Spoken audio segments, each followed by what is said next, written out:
Hi, YouTube family. Hope all of you are doing good. If you are doing equity markets, then the question that is haunting you today is what the hell is going on with Jet Airways, isn't it? What the hell is happening to Jet Airways stock, which is falling day in, day out? Okay, so this video I'm making just to give you small understanding about the entire scenario. अभी जब jet Airways का बात करेंगे तो obviously मैं कोशिश करूंगा कि यहाँ पे थोड़ा सा रिलेटिव एनालिसिस करें और हम पिक्चर में स्पाइस जेट और इंटर ग्लोब एविएशन को भी लेके आएंगे, ठीक है. So first let me tell you this quick scenario today. InterGlobe aviation which is running IndiGo flights was trading at 1610 rupees. It closed around 1580 something. 1610 is its 52-week high, mind it. SpiceJet was trading close to 132 with 135 I think it touched. 139 is its 52-week high. Both these stocks are close to their 52-week high. Jet Airways का आज दाम नीचे 230 तक गया था, शायद 240 के करीब क्लोजिंग आया है. Which again the share has fallen big time in last week or so. आज 8% के करीब इसका फॉल था टोटल. तो अगर आपको कोई नॉलेज नहीं है कि क्या हुआ है तो जनरल आइडिया ये है कि सर अगर एविएशन सेक्टर का स्टॉक नीचे जाएगा तो सारे एविएशन सेक्टर के स्टॉक्स नीचे जाने चाहिए, पर यहाँ तो कुछ बहुत ही ज़्यादा कॉन्ट्रास्टिंग और रोबस्ट हुआ है क्योंकि एक स्टॉक टूटते ही जा रहा है और दो स्टॉक्स जो है वो ऊपर जाते जा रहे हैं. ओके, इंडिया में बीएससी एनएससी में 3 ही एविएशन सेक्टर के स्टॉक्स हैं जो लिस्टेड है. These are the 3 stocks, SpiceJet, InterGlobe aviation and Jet Airways. Problem यहाँ पे जेट एयरवेज का चल रहा है. ये प्रॉब्लम आज से नहीं है सर, हो सकता है अभी आपके नज़र में ज़्यादा आया हो, पर ये प्रॉब्लम चल रही है पिछले 6, 8, 10 महीने से. और वैसे तो ये प्रॉब्लम चलते आ रही है at least for a decade now, ठीक है. 2006, 2005, 2006 में जेट एयरवेज का आईपीओ आया था. स्मॉल बैकग्राउंड दूंगा, उसके बाद लास्ट में फिर मैं आपको ट्रेडिंग स्ट्रैटेजी भी बताऊंगा. अगर सच में कुछ मन में चल रहा है कि कुछ यहाँ पे स्ट्रैटेजाइज कर सकते हैं क्या, तो मैं आपको आइडिया दे दूंगा. Whether you look at it from investment point of view or you look at it from short trading strategy point of view, ठीक है.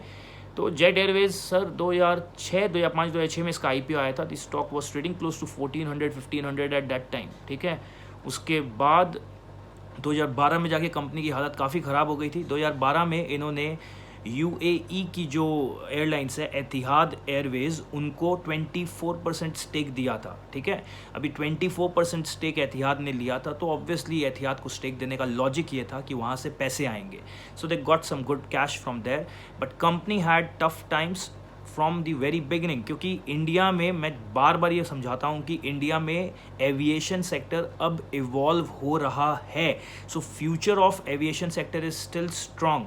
बट अगर कंपनी फ्यूचर में जाने के पहले ही प्रेजेंट में ऑलरेडी इतना ऑब्लिगेशंस ले चुका है, इंटरेस्ट ऑब्लिगेशन अपने ऊपर, कि उनके प्रॉफिट्स सफिशिएंट नहीं हैं उनके इंटरेस्ट ऑब्लिगेशंस को मीट करने के लिए, तो उस फ्यूचर के बारे में सोच के जो हमें कभी ना कभी आज से 5-7 साल बाद अचीव हो पाएगा, वो शायद नामुमकिन हो जाए. क्योंकि that looks very very difficult to achieve now because of the interest pressure which is mounting up on the company. ऐसा नहीं है कि सिर्फ जेट के बुक्स में डेट है. Debt is there in the books of InterGlobe also, debt is there in the books of SpiceJet also. In fact Spice is a debt ridden company, बहुत debt है, पर कहीं ना कहीं उनका जो strategically they are better placed, जो मुझे पर्सनली लगता है. अगर मैं उनके बिजनेस मॉडल को देखूं, I feel Spice and InterGlobe are far superior when compare to Jet Airways. ये मेरे को पर्सनली ऐसा लगता है, ठीक है. डोमेस्टिक मार्केट में these 2 companies have done far better. 2012 में इन्होंने 24% स्टेक दिया था. इंडिया में ये रूल्स है कि 49% से ज़्यादा स्टेक हम बाहर नहीं दे सकते हैं. तो कंट्रोलिंग इंटरेस्ट जो है वो हमारे पास रहना चाहिए, इंडिया के पास रहना चाहिए. फॉरेन कंपनी को कंट्रोलिंग इंटरेस्ट नहीं दे सकते. कंट्रोलिंग इंटरेस्ट मतलब 51%, ठीक है. तो अभी क्या हुआ, कंपनी का जो टोटल डेट है sir, that is close to 8,000 crore. 8,000 crore. इनके पास इतना फंडिंग, इतना इनके पास प्रॉफिटेबिलिटी है ही नहीं कि ये 8,000 करोड़ के डेट के ऊपर इंटरेस्ट पे कर पाएँ. इसलिए quarter after quarter, back to back years में इन्होंने लॉसेस बुक किए हैं. इनका नेटवर्थ जो है वो नेगेटिव हो चुका है. इस कंपनी का रिवाइवल बहुत मुश्किल हो गया था। तो जनवरी में एतिहाद ने प्रपोज किया था कि हम एक राइट इशू लेके आते हैं, उस राइट इशू में हम शेयर्स इशू करेंगे और 160-150 का कुछ प्राइसिंग रखेंगे, क्योंकि राइट इशू ऑब्वियसली डिस्काउंट पे आएगा कंपेयर टू मार्केट प्राइस, पर वो राइट इशू नहीं हो पाया था। उसके बाद एतिहाद वॉज इन टॉकिंग टर्म्स की वो अपना स्टेक जो है 24% से बढ़ा के 49% कर लेगा। एक तरह से वो हेल्प करना चाहता था जेट एयरवेज के रिवाइवल में। Again that could not materialize for some और दी अदर ऑपरेशनल प्रॉब्लम्स, ठीक है। उसके बाद इन्होंने अगर ये 24 से 49% स्टेक कर भी लेते, जनवरी 19 की बातें कर रहा हूँ मैं आपसे, जनवरी 19 में ये बात हुई थी कि ये स्टेक बढ़ाएंगे। Even if they would have increased their stake in January 19, that would have given them some 1000 to 1200 crores of funding, which is still not sufficient for them to pay back their debt, because the debt is around 8000 crores. तो हम अपना company का substantial stake किसी दूसरी company को दे दें, उसके बाद भी अगर हम रिवाइव नहीं कर पाएंगे तो सर उस केस में तो वो चीज़ उतना समझ में नहीं आता है, financially does not seem so viable.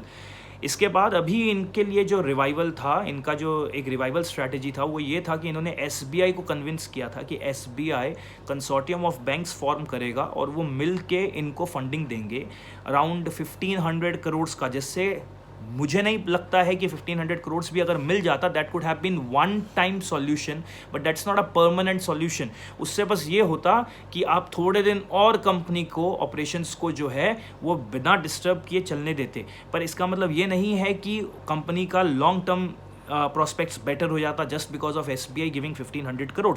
अभी बात यह है कि SBI ने इसमें से 250 करोड़ का फंडिंग कर दिया था, they gave them 250 crore recently, but after that SBI also has taken a step back and they are thinking that how can we go ahead funding the business of Jet Airways when the company is not able to make any profits. That means it's clear cut situation in front of us कि जो पैसा jet Airways को दे रहे हैं वो तो bad debts ही होने वाला है, उसमें रिकवरी होना नामुमकिन है, ऐसा SBI को लगा। इसलिए SBI ने अभी स्टेप बैक किया कि हम आपको और फंडिंग नहीं दे पाएंगे। इस बीच में क्या हुआ, एतिहाद ने क्या किया, एतिहाद ने प्रपोज किया SBI को कि जो भैया मेरे पास 24% स्टेक है, आप वो स्टेक मुझसे ले लो। तो अगर आप ये स्टेक लेते हो, आप ऐसे SBI फंडिंग करना नहीं चाहती है, ठीक है, जेट एयरवेज को, तो कम से कम आप स्टेक खरीद लो, उस स्टेक से खरीदने के बदले आप उनको फंडिंग दे दो। But SBI again, why would you want to buy a dead elephant, nobody wants to buy a dead elephant, right. तो उन्होंने SBI ने इसमें भी उतना इंटरेस्ट शो नहीं किया। इस बीच में क्या हुआ, जो नरेश गोयल है, जिनके पास पहले कंट्रोलिंग इंटरेस्ट था जेट एयरवेज का, उन्होंने कुछ अपने पार्ट पे लैप्सेस किए थे, ठीक है, और जिसके कारण उनको सेबी के रिक्वायरमेंट्स के हिसाब से he was chucked out of the company, he was not allowed to keep the controlling interest with himself. इस बीच उन्होंने एक्सप्रेशन ऑफ इंटरेस्ट किया, आपको ये वर्ड मिल जाएगा, गूगल पे सर्च करना, EOI, डिफरेंट पार्टिसिपेंट्स जो कंपनी को बाय करने में इंटरेस्टेड होते हैं, स्टेक खरीदने में इंटरेस्टेड होते हैं, उनमें से Naresh Goyal who was the founder of the company, he also said that I want to regain 51% controlling interest in the company and he was willing to do that till yesterday.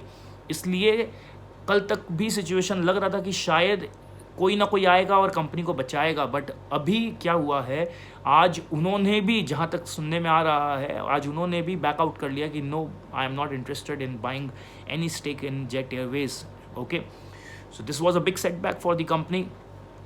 Sir, they are running around 120 flights all together, अभी सिर्फ 7 flights are run, ठीक है, 7 flights they are running, sorry, and company का ऐसा हालत हो चुका है that in since December the pilots and the higher level staff, ठीक है, जिनकी सैलरीज अच्छी है, उन्हें सैलरी ही नहीं दे पा रही है company, and now they from March I think they have failed to pay each and every employee, they are not able to pay the lessors जिनसे प्लेन्स लिए गए हैं लीज पे, उनको लेसर्स को भी रेंटल्स नहीं जा रहा है, एयरपोर्ट अथॉरिटी को पैसा नहीं दे पा रहे हैं, इसलिए उनके सारे फ्लाइट्स को ग्राउंड कर दिया गया है, they are not allowed to run their flights. In fact today the talks are going on, then they might have to shut down their operations for a while till the time they come up with some solution to this problem. So sir, what is the understanding we can derive from this is, again, if I want to take the fundamental angle to this entire situation, then the fundamental analysis here can be done of the debt that company has in its book. मैं अगर कोई share किसी को recommend करता हूँ तो मेरे लिए ये बहुत बड़ा प्राइम फैक्टर होता है। मैं सीधा पहले स्वाइप कर करके बैलेंस शीट में जाता हूँ, बैलेंस शीट में जाके सिक्योर्ड और अनसिक्योर्ड लोन देखता हूँ कंपनी का, because for me that makes lot of difference about how well a company is fundamentally. क्योंकि अगर आपकी बुक्स में बहुत ज़्यादा लोन है, then there will be times when your income will not be sufficient to pay the interest obligation। और अगर आप इंटरेस्ट नहीं पे कर सकते, मतलब आपका बिजनेस लिटरली बैंकरप्सी की तरफ जा रहा है। It's as simple as that. India में क्या एविएशन का फ्यूचर नहीं है? मैं बार बार बोलता हूँ इंडिया में एविएशन का बहुत फ्यूचर है, क्योंकि अगर आप पिछले 3-4 साल में देखें तो कम से कम 10 से 12 नए एयरपोर्ट बने हैं। और इंडियन जो मिनिस्ट्री है एविएशन सेक्टर की, उन्होंने ये बोला है कि आने वाले 5 साल के अंदर कम से कम 100 एयरपोर्ट और बनेंगे। Means they will cover tier 2 tier 3 cities, हर जगह फ्लाइट्स रहेगी। And you know, going forward you understand time is money, everybody wants to save on their time, so people prefer to travel through flights. So going forward obviously this model has lot of scope. But सबसे बड़ा इनका जो negative है aviation sector का, वो है crude oil पे dependency. जब जब क्रूड का दाम बढ़ेगा, इनके प्रॉफिट्स श्रिंक करेंगे, और जब जब प्रॉफिट्स श्रिंक करेंगे तब तब आप समझिए कि इनका इंटरेस्ट, क्योंकि इतना ज़्यादा ऑब्लिगेशन इंटरेस्ट पे करने का, that they won't be able to sustain it. And when you are not able to sustain, things like these are going to happen. ठीक है, अब अपने बात करते हैं कि यहाँ पे ट्रेडिंग स्ट्रैटेजी क्या है। तो ये तो आपको ऑलरेडी समझ में आ गया है कि जैसे ही जेट एयरवेज ने अपने ऑपरेशंस को शट डाउन करने का सिग्नल दिया है, obviously people, it's not a hard nut to crack, you understand very, it's a very simple logic here कि if people don't take Jet Airways का flight, then people have to depend on SpiceJet and InterGlobe, because demand is going to stay constant, supply will reduce, and if supply reduces, then prices will go up. Already prices have gone very, very high. At least for next 2 to 3 months, you will find it very, very expensive on your and it is going to cost you a lot of money if you are planning to travel in flights. Because I read in one of the news today that flights between Mumbai to Delhi are costing 32,000 today. Okay, so you can understand, obviously, because of the fact that one of the airlines has completely shut down its operations, then obviously they are going to charge hell a lot of money. So InterGlobe और spice jet का ऊपर जाने का जो temporary momentum मिला दोनों stocks को, उसका सबसे बड़ा रीज़न ही ये है that because people, how are investors और द पंटर्स और speculators looking at it, they are having a simple logic over here, simple notion that if SpiceJet and Interglobe will have 100% occupancy, people will fly with them, and because they are charging so high, then for at least for this quarter they are going to give handsome returns. उनका earnings quarter के लिए काफ़ी high होगा, which ultimately will reflect in the share price. In anticipation of that, people are doing lot of buying in these two stocks, as a result of which the stocks have touched their 52-week high. So let me come to the trading advice over here, or the investment advice, is that I always told you that for me SpiceJet is still underpriced. ठीक है, if you have a long term view, then SpiceJet can be purchased. Again, because we are going through a circumstantial thing over here, there is an event because of which all three stocks have become so volatile. My recommendation is that even if you're planning to buy, I would suggest that you can go with SpiceJet. If you already purchased SpiceJet based on my previous recommendation, when I recommended around 90, 85, 80, उस दाम में अगर आपने खरीदा है, तो I think once it's good that if you can book profits around 140, 150 का range and exit, maybe you will again get an opportunity. If you are a long term investor, hold करके रखिए. अभी अगर आप एक fresher हैं, you have not yet purchased any of the stocks in aviation sector, I would suggest that either you can go for wait and watch, at least give it 5 to 7 days more and see how things turn around from here. Even if you're planning to buy, go for staggered purchase. Like, don't, if your total capacity is to buy 500 shares of SpiceJet, make it like 200 shares, then another 200 and 100 shares. Try to break it down, like I covered in my principles of investing. उसमें मैंने बताया था कि कभी एक बार में bulk purchase मत करिए, उसको तोड़ के ब्रेक डाउन करिए. इंटरग्लोब में I personally feel it's very heavily priced now. You should wait, don't take fresh buy positions. If you already have the stock, then enjoy it, enjoy the appreciation which you are having. If you want at least 20, 25, 30% of your holding, you can sell off also and book some profits, because I feel it will give you opportunity to buy again in future at a lower price. For Jet Airways, now there are certain things. If you have Jet Airways, and suppose if you purchase Jet Airways around 200, 180 range, then it's good that you buy, book the profit and exit the stock for the time being. number one. Number two, if you haven't purchased it, or suppose if you have purchased it around 260 270 rupees, 260 270 में आपने buy किया और अभी 240 है, it will be recommended that you put a stop loss around 220 rupees and then exit the stock once, and then later on again, if things start showing some positive signs, then again we can pick it at a lower price. But right now the company is going through a very difficult times, so it's not recommended that you continue to hold this stock. Okay, so you can neutralize your risk by selling some of these shares. Okay, if you are planning to do fresh buy in Jet Airways, it's a strict no, don't buy now, wait and watch, let somebody come in and become the hero in their picture. Somebody should, because see, small help is not going to change things for them. They need massive amount of investment funding, and I told you their debt is very high. Nobody is coming forward with more than 1,000-1,500 crores of help, contributions, investments, but they need 8,000 crores to be paid off over a period of time. So right now it seems like their revival, their fight back is going to be very difficult. So fresh buy in Jet Airways should be completely avoided. SpiceJet, if you wish, you can buy, but make it a staggered purchase. Interglobe, again, if you have, then enjoy the appreciation. Don't do fresh buy at this price because it's already 52-week high price. I hope the video has been useful for you. Thank you. Bye bye. God bless.